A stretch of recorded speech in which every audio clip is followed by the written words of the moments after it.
That's really remarkable. Oh, thank you.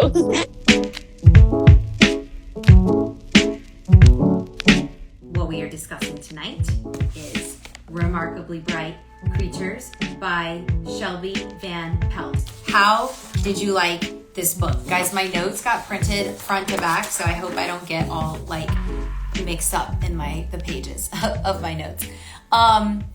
Okay, so Remarkably Bright Creatures is this delightful book. It's like a mystery, but also a drama, but also I don't know, would you call it coming of age? Maybe not, because it's not actually coming of age, but like Cameron, the character, is sort of coming into himself and maturing. And so you've got Cameron, who's young and immature, and you've got Tova, who is older and has experienced a lot of pain in her life, and you're trying to put together what happened. Tell me how you liked this book, because the biggest thing about this book is that an octopus is one of the storytellers. How long did it take you to figure out? This is my first question. How long did it take you to figure out that an octopus was telling the story? And how long did it take you to actually settle into it? All right. Jessalyn Delaney says, the octopus was so great. He was my favorite character. Now, I have to tell you that my friend Christy was in my office today, and she said that Marcellus, the octopus, was one of her favorite, I think she actually said top 3 book characters of all time. That is saying a lot, because Christy reads a lot of books. Liz's reading says, I loved it. It could have been cheesy, but she really pulled it off. Vicky, it says Vicky Swatches. She loved Marcellus. Harris Ree says the 3 lines in one, she really liked it, like the 3 storylines. Teresa says, I related to Tova and the change of season and not being sure about the future. Olivia Gray says, I knew it right away because you said it in the last live. Haha, that's funny. I did warn you that there was a talking octopus in the book. But wasn't it amazing how it's not fantasy and it's not, that's the dog snoring, in case you're wondering what that noise was. It's not fantasy. It's just a fiction book with a talking octopus. Ashley says she agrees with Christy. Wow, I didn't know that, Ashley. One of your favorite characters of all times. Lindsay Floyd says, my dog now has an octopus toy named Marcellus. That's funny. I really like that. So Charlotte Fishback says, Marcellus, he was the grandpa telling the story. Bethany says, the octopus was so cantankerous that she loved him. Teresa says, the octopus had such a sweet heart towards Tova. So did anybody have to go and Google, oh my gosh, you guys are going crazy in the comments. Did anybody have to go and Google about the octopus? Is this really, because one of the things that I love about fiction is I love learning through fiction. And a lot of times I'll be telling people something that I know, about science. And this actually happened the other day. We were having a conversation about how cucumbers make you burp. And I said that there are burpless cucumbers. And so then we started having this conversation about what is a burpless cucumber, and is it a genetically engineered vegetable? And so then we started talking about that. I was like, well, you can genetically change fruits and vegetables without being in a lab, a science lab. Anyway, I learned it from a fiction book about apples. I also learned a lot about peaches from that book that I was telling you about earlier that I read. What was it called? Go as a River. I learned all about peaches. So I say all that to say, that might seem like a weird tangent, but I love learning through fiction. And I trust that the author is doing a lot of research. And although I know it's fiction, I do realize that there's a lot of truth in these books. So I definitely had to go and look up about octopuses. B Love said, I did Google about octopuses and learned so much. And if you are a part of the Holly Furtick Book Club, I sent you a little link to an article that was all about how they can solve complex problems and how they can live outside of the water for, whatever it was, like 18 minutes or whatever. I wonder how many people have Googled octopus since this book was released, because it was so popular and on the New York Times list, like how many people have gone back and learned about this amazing creature. Did anybody think about 6:30 from, what was that book that we all loved? Bonnie Garmus's book, Lessons in Chemistry, which was also a Holly Furtick Book Club pick, and we got to talk to Bonnie. But I think that that reading that book made me settle in faster to an octopus telling the story, because I had already bought into 6:30, the dog in Bonnie Garmus's book. So anyway, let me read some more of your comments. Jess Lynn says, I love how Marcellus thought humans were remarkable creatures at the end. I know, we have to ask Shelby how she came up with that title and how she chose to throw it in there at the end. Just a few more questions for you guys, for us to discuss before we bring Shelby on. All right, so we got Marcellus, and then we have Tova, who was a widow and a mother, a grieving mother. And I loved Tova's likability. I loved her grit in how she was dealing with her grief and trying to live through it. I was frustrated. Tell me if you agree with this. What did you feel about Tova? And were there parts of the book where she frustrated you? So for me, I was really frustrated with her, how she wouldn't open up to her friends, how she had kind of just decided that they didn't understand, they couldn't understand, or she didn't want them to understand what she was going through. And almost like I feel like she thought maybe that she had, they thought she should be over her grief at this point, and she wasn't willing to be over it. Bethany says, I love the gossipy store owner and how Tova replaced his shirt. That was a funny scene. Was it a Grateful Dead shirt? My husband and I love vintage t-shirts. He actually gave me a vintage Neil Young t-shirt for my birthday and a vintage Beatles t-shirt, which they're both amazing. And so when she cleaned up the wine with the vintage, I'm pretty sure it was Grateful Dead t-shirt, I was like, oh no. And I loved how she went and tracked another one down and bought it for him. That was a great scene. I'm so glad you reminded me of that. Caitlin says, I was frustrated too. I actually really liked Tova's friend group. Me too. I mean, like, they were great women and they were trying, but she was just in a place where she wasn't able, I think, to let them in. And I was so frustrated with her for that. Okay, how about Cameron? What was a moment where you were, I guess I used the word frustrated twice here in my questions. The bad vocabulary choices here. How about Cameron? What did he do that made you go, no, don't do that? Okay, so here's mine.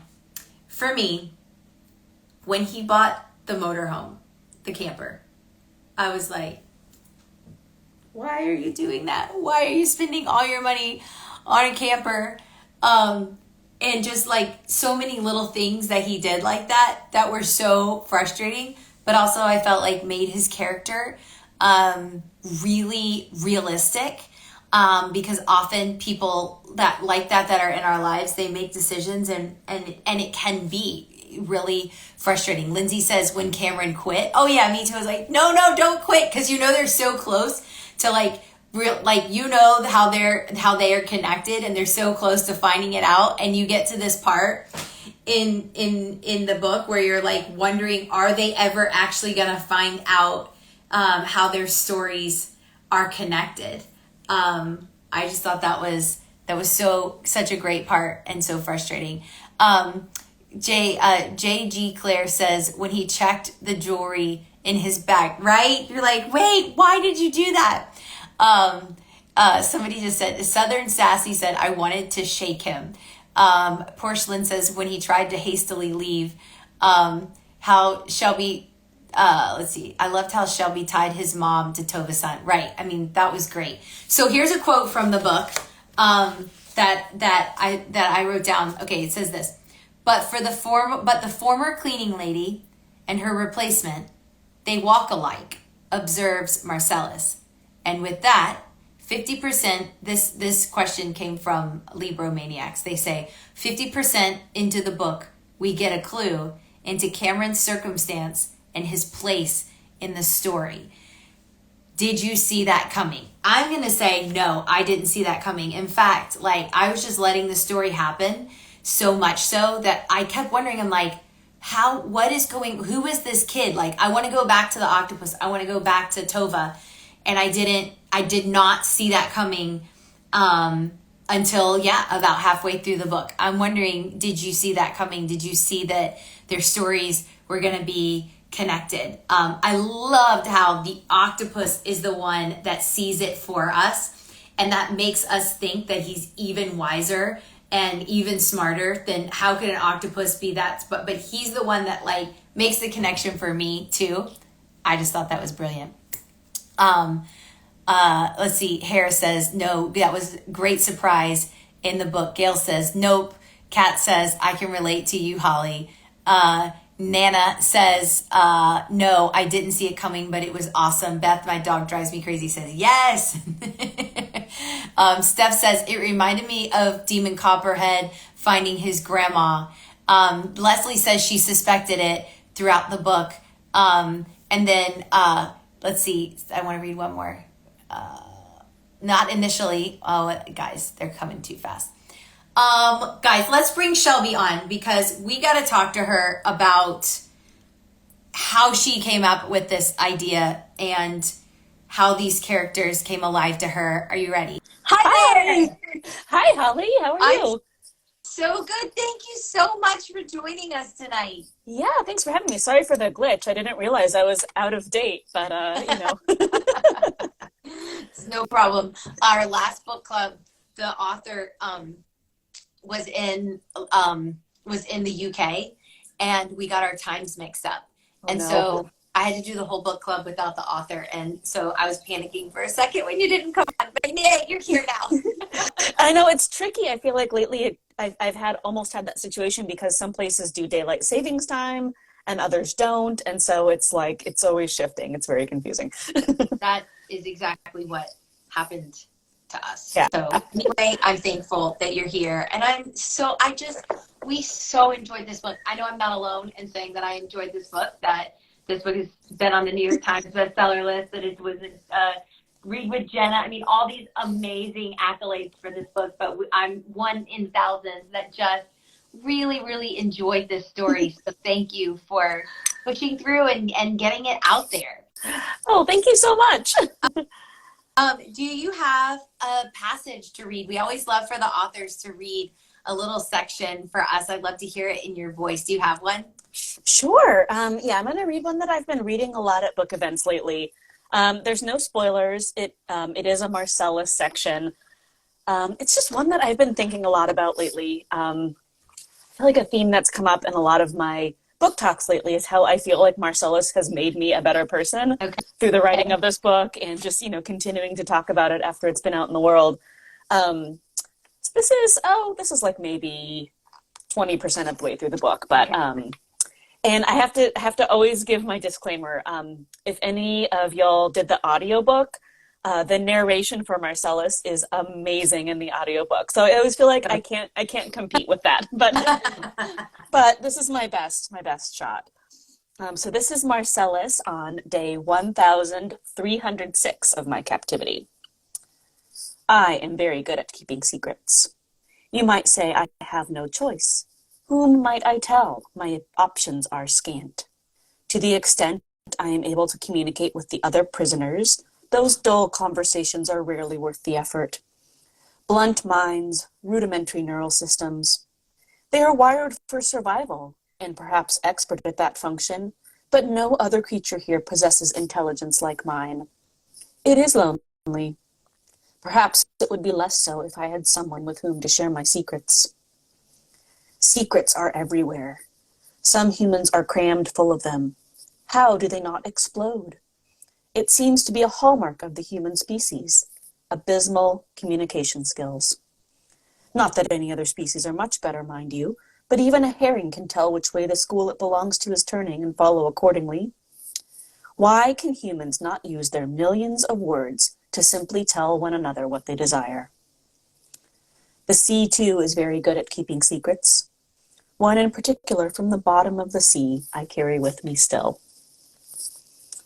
So that's Marcellus. And yeah, I just love the idea that like we really are bad at using our words sometimes. Like I'm 42 years old and sometimes I find myself in these passive aggressive conversations or attempts at communicating where I can't just manage to say what I mean to say or say what I want. And so I think about that one a lot. So I thought it would be fun to read tonight. I love it. And I love how, you have an animal observing humans instead of humans observing the animal and the things that he observes about them. And you just pulled it off so well. So take me back, because I want to talk a lot about Marcellus, but take me back. So do I. This is your debut novel. But what does that actually mean? Because I find a lot of times debut novel isn't actually your first novel that you've been writing your whole life. How did you get to this where you actually sat down and you're like, this is the book, I'm going to give it my all? Well, it is the only novel I've ever written so far. Okay. I'm working on a second one, but the jury's still out on that. Yeah, no, I came to creative writing, I guess, relatively late in life, which is to say I was in my 30s, which is not that late. But, I liked writing as a kid. It was always like my strongest subject in school. All right. I did a lot of writing of sort of the journalistic variety. I was editor of my high school paper, that sort of thing. But I just never really thought I was creative enough to write fiction. And I was in this kind of a little bit of a transitional space in my life when I was in my late 20s, early 30s, and had some time and decided to try experimenting with it. And so I was in this headspace where I feel like I was just hunting for characters in the wild, which I still do a lot. It's the stereotypical, you're eavesdropping on someone at a coffee shop and just looking for these little crumbs that you can take and make into a story.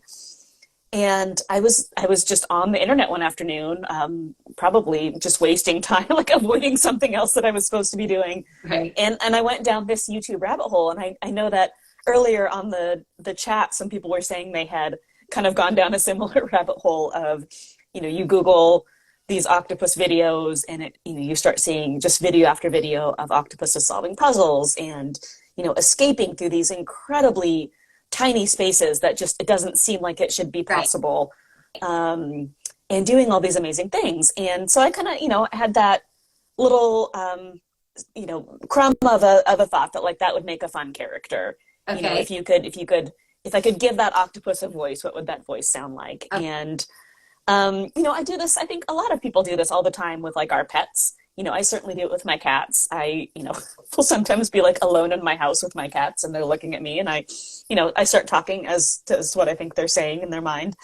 So I just kind of started doing that. And that was where that kind of cranky voice came from, that I just felt like this octopus would be incredibly frustrated because it would think that it is superior to the humans who are keeping it captive. And at the time I knew probably about what the average person would have known about octopuses. I knew that they were very smart. And I knew what I had learned in this trove of videos that I had feasted upon on YouTube. But yeah, I just had this idea that this octopus would be looking down, would be observing the humans, would be bored, and would be kind of looking down on them from inside that tank. And not too long after that, I kind of on a whim signed up for a continuing education creative writing class.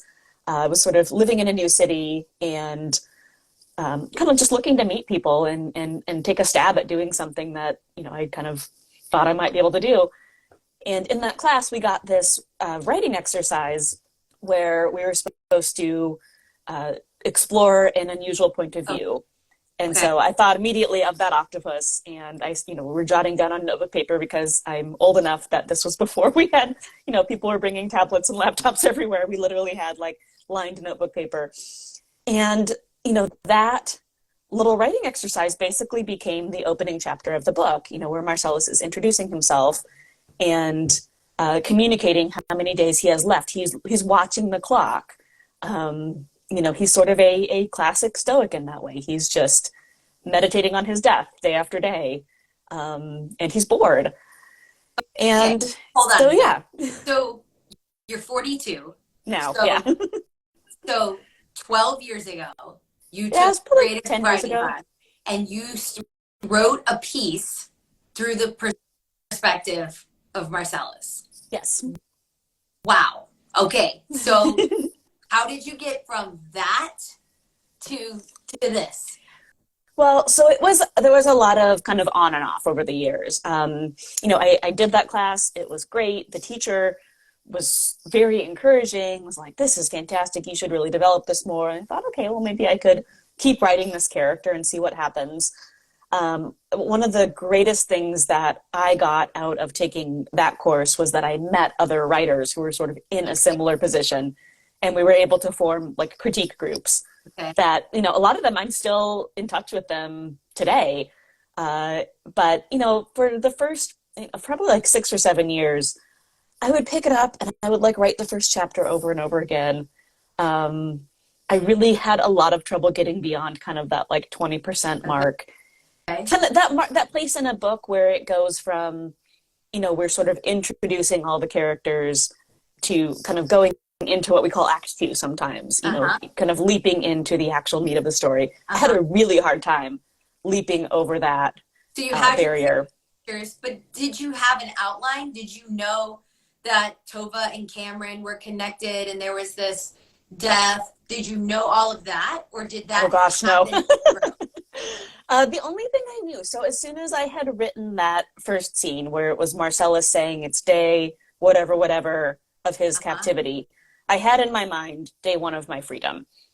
So I knew that if I was going to, when I started more seriously trying to make a novel out of this, I knew that that's what I was working toward, is somehow this octopus is going to get free and taste that open water before he dies, and have something to say about it. So I knew that I was working toward that. The human characters were really a mess at the beginning. And they really stayed kind of a mess through a lot of the early drafting. I played around. So Tova, her character is the second character that I sort of established. Okay. And she actually stayed pretty, like once I kind of figured her out, she was kind of constant. I struggled a lot with Cameron. Okay. When I wrote the first draft, he was initially kind of like a younger teenager, and was similarly kind of frustrating and the kind of person you want to shake. But, when someone is like 14 or 15, that's kind of okay, right? Like we kind of expect a teenager to act that way. Right. And so I had written, probably like 60% of a draft when I realized, I really need to like age him up. And obviously that also, in that earlier draft, there was a different relationship between him and I think they were like a great grandmother versus a grandmother, because that's just how but yeah, when I aged him up, then he sort of became this like man child. Yes. Which was a lot easier to write. Like, okay, this character is frustrating and this is why he's frustrating and we need to like put him on a journey to fix him. But yeah, a lot of the details with sort of the mystery and how the characters would realize they were related and how that would all shake out, I went through a lot of trial and error. I really didn't know how that was going to work when I sat down to more seriously try to write a draft, which really didn't happen until like late 2019. I was on and off with this for many, many years. And I had my children during those years, and I was, my husband worked long hours and traveled a lot. So I had my hands full. I was okay with what I was doing. I didn't need to be also trying to write a novel during that time. but I would pick it up every so often and sort of play with it. But yeah, it was 2019. My younger son, who's now 7, was in preschool full time. Wow. And I had read the book Soul of an Octopus by Cy Montgomery. I don't know if you're familiar with this. Let me see if I've got it handy. It's probably not. Oh yeah, here it is. It is a fascinating book. It's nonfiction. I've seen that book. Yeah. Oh my gosh, it's fantastic. Cy Montgomery is a nature journalist, and she basically embeds herself in this book in aquariums and kind of shadows folks who handle giant Pacific octopuses, and talks about their relationships and the different personalities that these octopuses have and sort of the science behind it. But I read this book and I thought, oh my gosh, this is basically the character that I was trying to explore for all these years, and I really should finish this book. So, reading this kind of kicked me in the butt. That was like fall of 2019, and I had, I don't know, maybe like 3 or 4 good months before COVID hit. Okay. And then it was like, all right, well, I guess we'll just keep doing this because we're going to do it. I had a critique partner who I had an accountability schedule with, and we just decided to sort of keep going. We thought about quitting, definitely more than we both had young kids at home. It was like, why am I trying to write a book right now? Like, why is it not enough just to survive this period? But I think in hindsight it was sort of being able to escape into my book and into writing was like, yes, it absolutely kept me somewhat grounded during that time.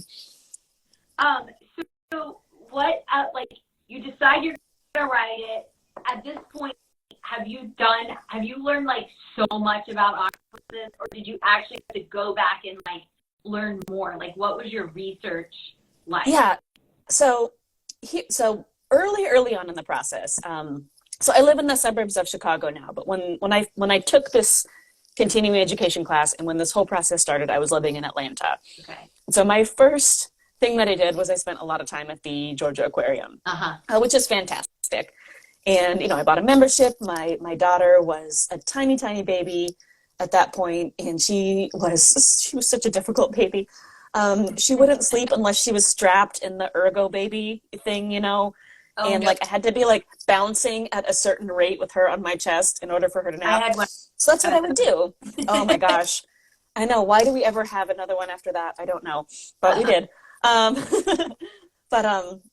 So I would go with her to the Georgia Aquarium, and I would balance her in the carrier, and I would like wait for the octopus to come out. So I did a lot of like observation, just thinking like, what is this octopus saying?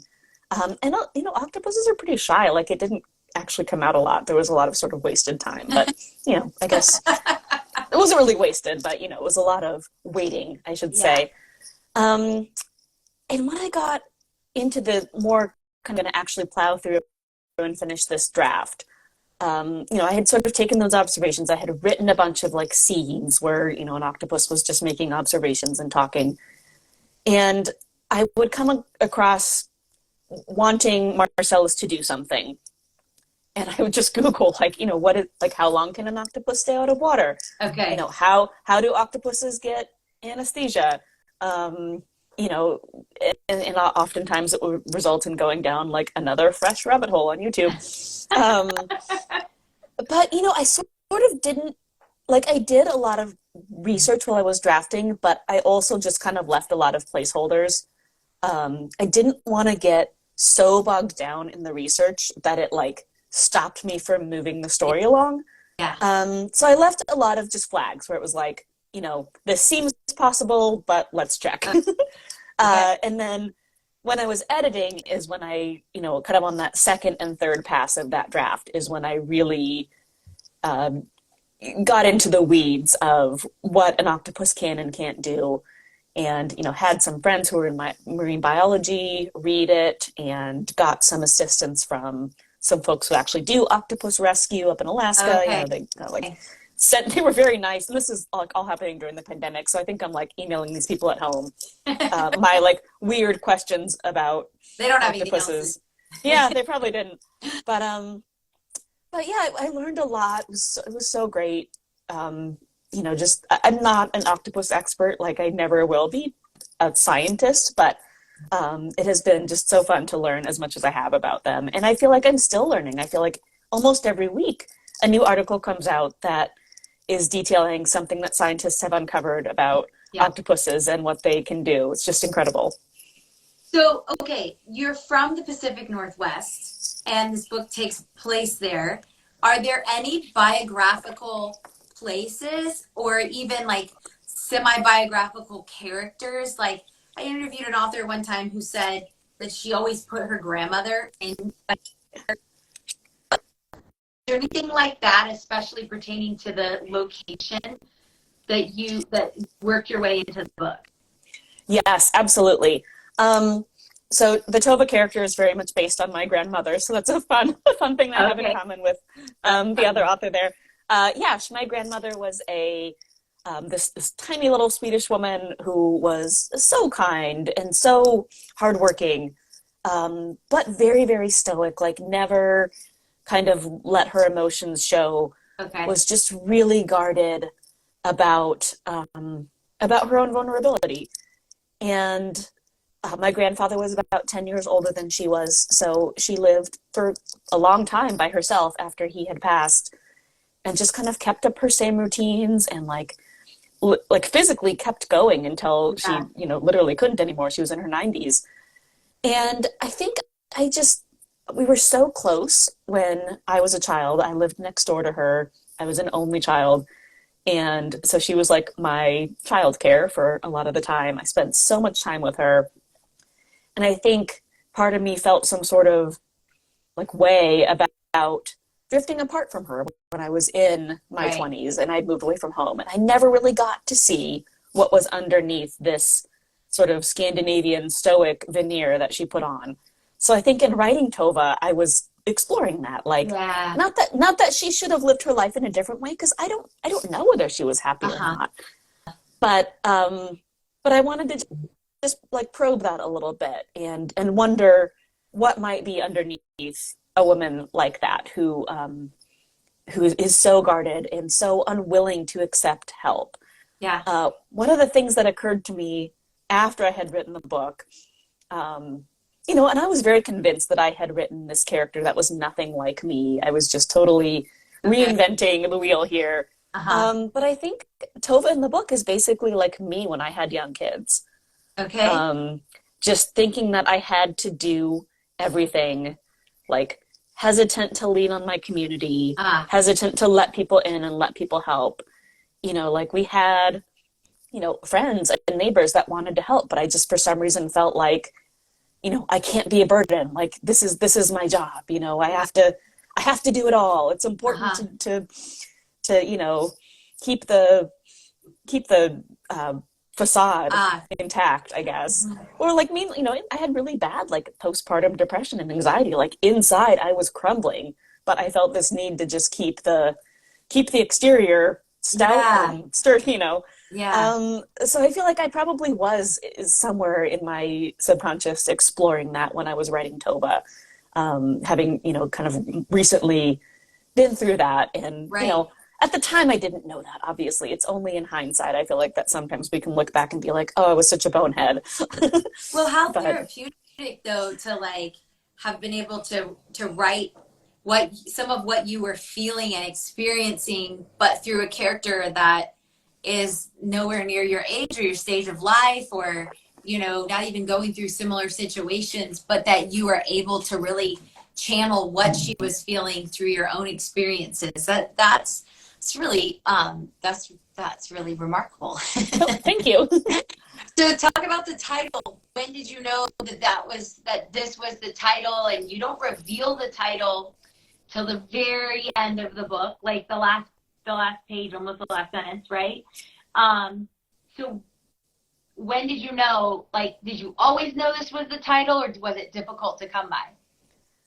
So the title came pretty late in the game. It's actually in two places in the book. It's in the first chapter and the last chapter.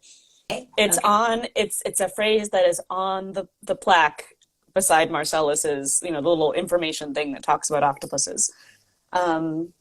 And it was, I think, always there, or something close to that was there. But I had no title for most of the time that I was writing this. it was literally on my computer as like Marcellus, you know, V12 underscore final dot, you know, really final dot, really this time, you know.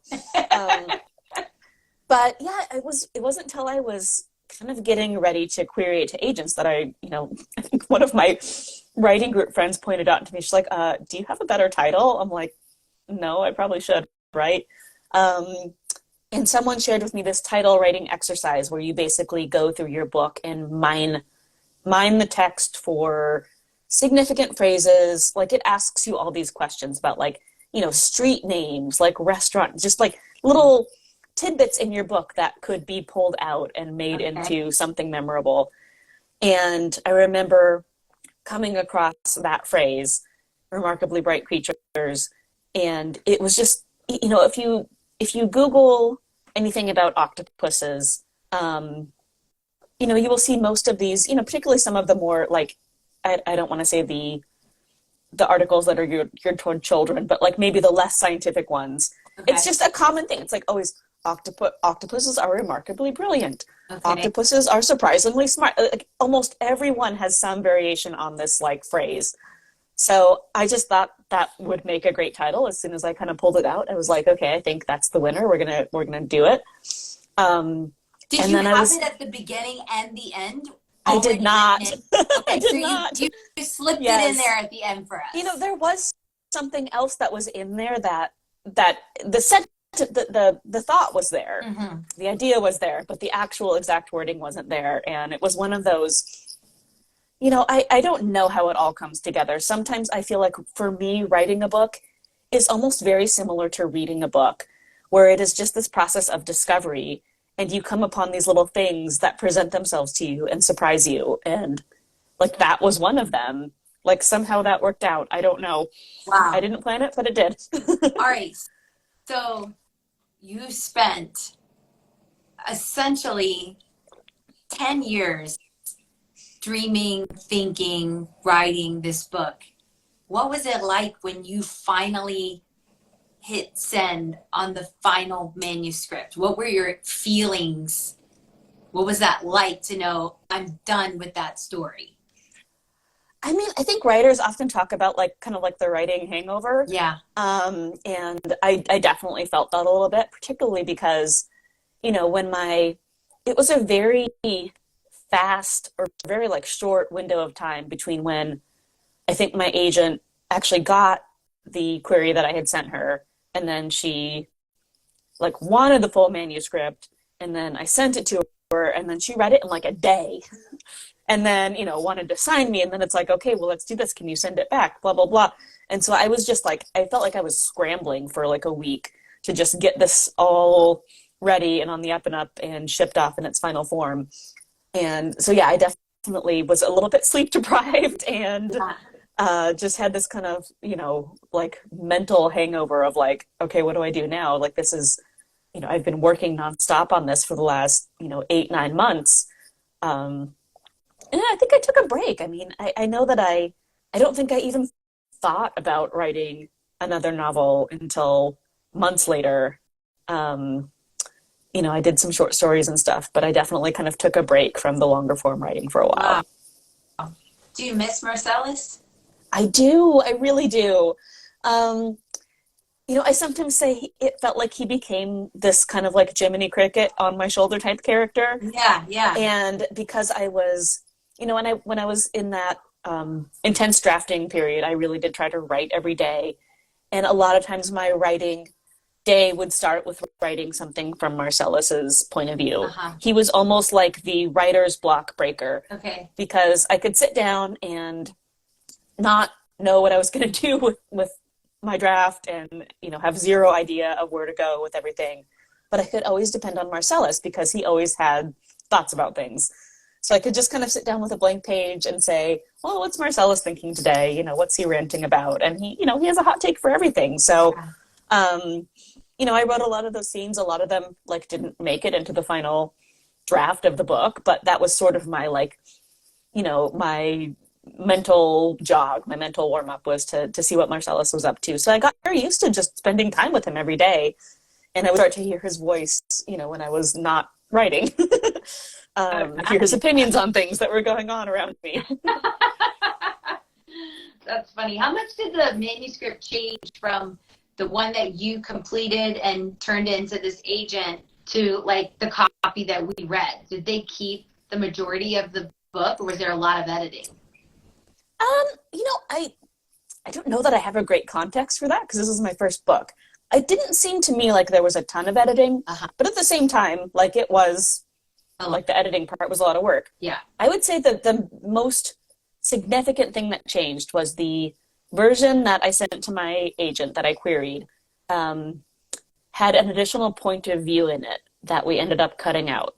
Okay. Entirely and just leaving this character off the page. Wow. Sometimes I like to make people try to guess who that was, but I can tell you if you don't want to guess. Yeah, I would guess. I think that it was the guy that owned the store, or that ran the store. What was his name? With the T-shirt. Oh, Ethan. that's Ethan. No? Yeah, no, Ethan is still in there. It was Cameron's mom. I had some chapters that were from her point of view. Out of the story. We took her completely off the page. Yep. Okay. And it was this sort of thing where it was introduced really late in the book, where she was kind of addressing the reader, and she's, out in Eastern Washington, and she's, ruminating on her life and, what has happened with it. But my agent just basically said, you can't just throw, you've already established this pattern of like, here's Tova, Cameron, Marcellus, occasionally Ethan. You can't just throw this other character in like 75% of the way through the book. Like people are going to be thrown off. And she was totally right.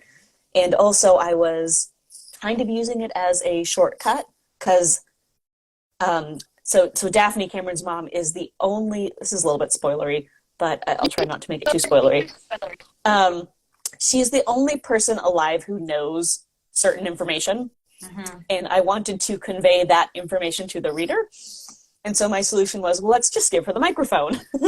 And my agent was like, well, that just kind of feels, given how intricate the mystery is in the rest of the book, that feels like kind of cheap, to just say, well, I'm going to take the stage now and say, oh, I remember when this happened. And, there's that. Wow. So we cut her out and we found a different way to sort of work around that and convey like most of that still to the reader, but it is like a little bit more vague in the final version. Okay. Wow.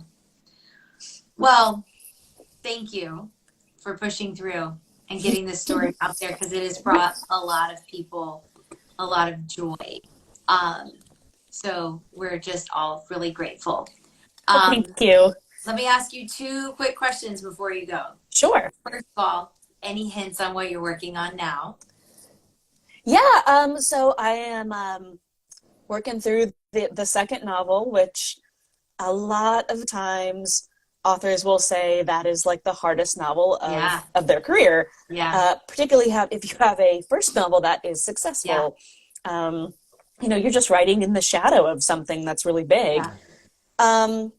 So it's, it's going slowly. I think I am learning the skill of having to separate my brain from, thinking about, Marcellus and Tova and that cast to like writing this other book, which is like, it's not a sequel or prequel.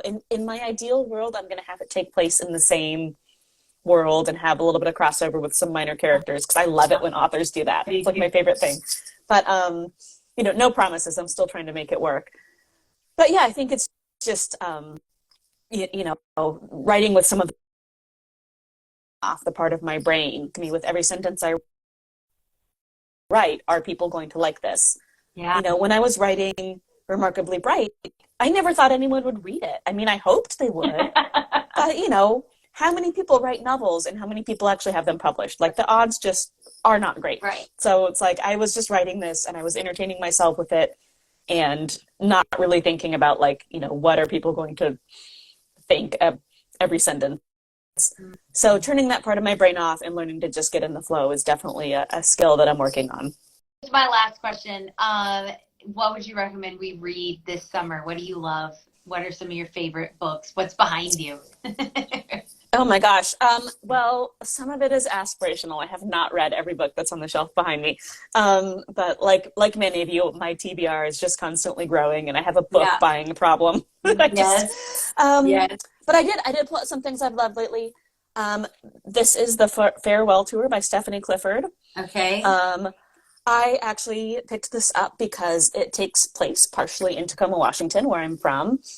And it is just such a fun book about sort of it flips back and forth between like the 80s and now, which I also think is fun because I'm an 80s kid. Yeah. And about a musician who is, kind of coming to the end of her career and wrapping up all of her experiences and feelings around that. It's a really fun book.